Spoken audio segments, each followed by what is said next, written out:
Hey, what's going on? Jason Rockman, spokesperson for Montreal Comiccon, and we are on the roof of the Palais de Congrès with the legendary Vic Mignogna. How are you? On the roof. And I got your name right. You did. You nailed it. Can we stop now? Because it's just downhill from here. Like, if he said my name right, It's gonna be the perfect a bad time interview. to stop. All right, so you're one of our favorite guests. You've been. Oh my gosh, thank you. You've been to Montreal. I have. Somebody on the plane yesterday said, "Have you ever been to Montreal?" You're like you've and been I here. was like, you've been "Yeah, a like bunch. 4 or 5 times." Yeah, no, and I remember you one of our guests early on as well. And Well, Oscar and the people that run your show, I love to death, and I've had the greatest time here. Plus, one of my favorite people in the world, Bill Shatner, was born here. This is his hometown.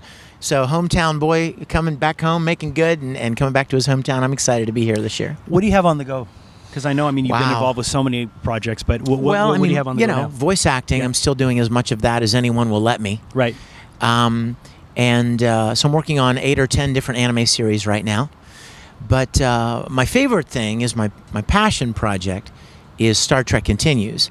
It's a web series that I started about 3 years ago that picks up where the original series was canceled back in the late 60s and continues the 5-year mission. Really? And we have pulled out all the stops to make it look and feel and sound as much like the original series as possible. And over 5 million views, over a dozen awards won.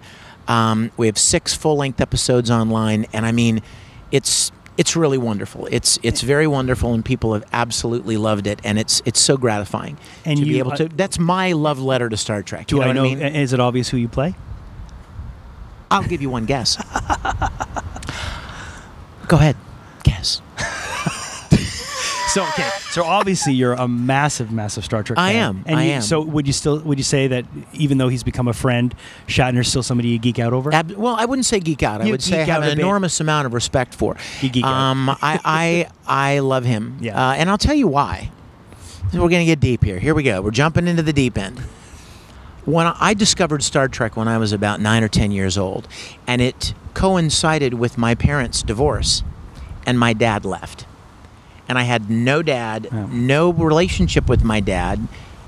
And here was this strong, brave, handsome leader of men who loved his friends and made all these big decisions and had all these adventures.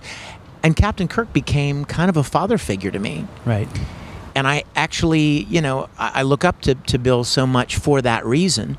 So the chance to last week, I got to have dinner with he and Henry Winkler. Yeah, he's a great guy. Florida. Oh my gosh, Henry Winkler is the nicest man. We got to get Henry here. He is the kindest man I've ever met.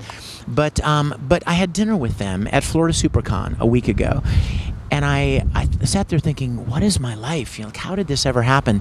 What a privilege, And so it's a great honor. I'm very honored and humbled to be able to interact with Bill and some of these other actors that have had such a big influence on me. All weekend long, he's going to be here. He's awesome. Vic Mignogna from Star Trek Continues. Yeah. And numerous other things. Check him out at Palais de Congrès. Come say hello. Montreal Comiccon all weekend long.